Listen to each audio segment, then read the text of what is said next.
Okay, this is Carlo Palesci. We're going to just go through the images of the barium enema procedure, and I'm going to just talk about the images in order that we shoot them. The first image we have here is just an AP scout film. It's the first one we do. It's done on a 14x17 film. Your central ray is at the iliac crest, and you shoot this obviously same as before, kV range 90 to 100, and have the patient make sure they exhale all the air and hold their breath. From there, we go to the AP axial upshot. In this particular shot, the patient is in a prone, laying prone on the table. The mid-sagittal plane is centered to the IR. The central ray is 30 to 40 degrees cauted and enters midline midline of the patient at the level of the as-is.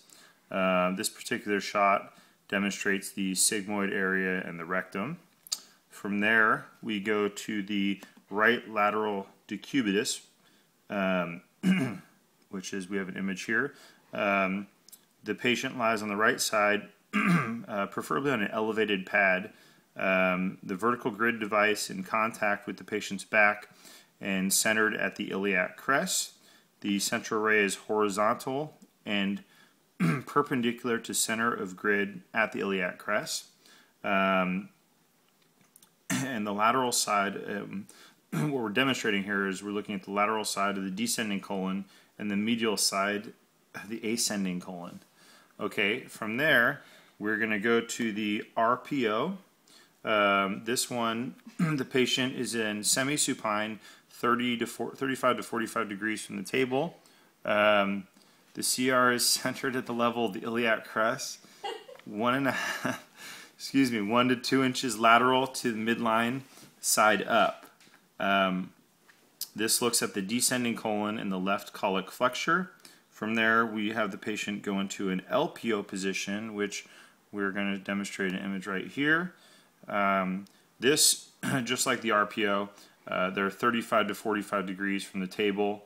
The CR is perpendicular to the center of the IR at the iliac crest, and you make sure that it's also 1 to 2 inches lateral to the midline of the upside.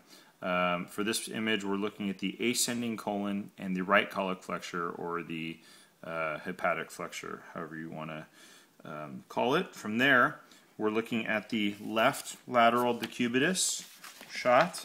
The left lateral decubitus, just opposite to the right lateral decubitus, the patient lies on the left side, preferably on an elevated pad.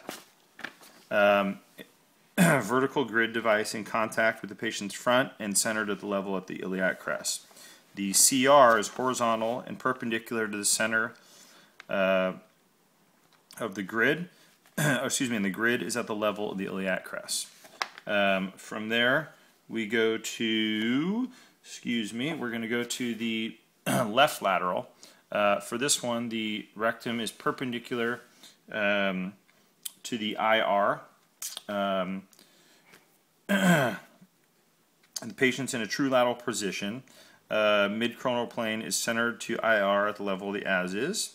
And the CR is perpendicular to center of the image receptor at the level of the as-is. And after that, like we discussed in my earlier demonstration, this is when we would, prior to this post-evac, we would have the patient, we'd put the bag on the floor, have as much drain out of the rectum and the anus as possible, and then we'd have the patient go to the bathroom and have them come back for the post-evac shot, which is exact same as the scout film. It's an AP position centered at the iliac crest and done on a 14x17. Okay.